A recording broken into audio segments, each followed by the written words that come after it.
En février 2025, le taux du livret A passera de 3% à 2,4%. Ce changement, annoncé par la Banque de France, marque un tournant pour l'épargne des Français. Que signifie cette baisse pour vos finances? Et surtout, quelles alternatives envisager pour mieux faire fructifier votre argent?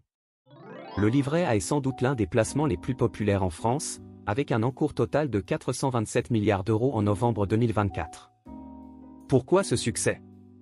C'est une épargne accessible, sécurisée et défiscalisée, aucun impôt, aucun risque de perdre votre capital, et une flexibilité totale pour vos dépôts et retraits.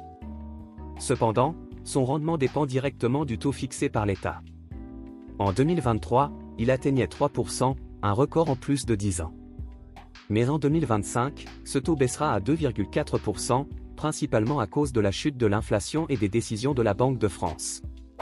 Prenons un exemple simple, avec 10 000 euros placés sur un livret A, vous gagnez 300 euros d'intérêt par an à 3%.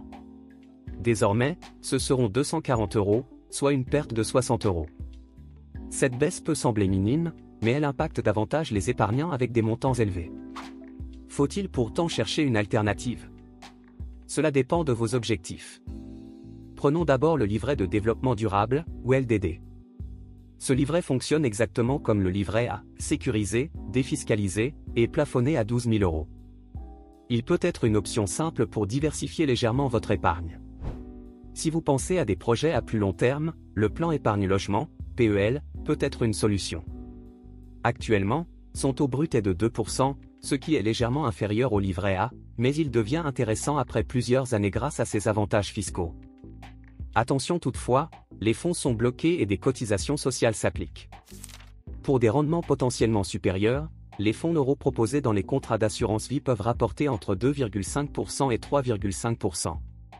Ils offrent une sécurité du capital, mais il est important de comparer les frais de gestion pour maximiser vos gains. Alors, quelle stratégie adopter? Si vous privilégiez la sécurité et l'accès immédiat à votre épargne, le livret A reste une valeur sûre. Mais pour des projets spécifiques, comme un achat immobilier ou une épargne à moyen terme, d'autres options comme le PEL ou les fonds euros peuvent être plus intéressantes. Posez-vous les bonnes questions avant de décider. 1. Ai-je besoin d'un accès immédiat à mon épargne? 2. Suis-je prêt à bloquer mes fonds pour obtenir un meilleur rendement? 3. Quels sont mes projets financiers à court ou moyen terme? En résumé, le livret A reste une base solide pour sécuriser vos finances. Mais n'hésitez pas à explorer d'autres alternatives selon vos besoins et vos objectifs. Et vous, que pensez-vous de cette baisse de taux?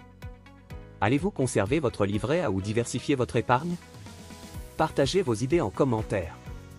Abonnez-vous pour ne rien manquer et prenez dès aujourd'hui le contrôle de vos finances. À bientôt sur la boussole budgétaire.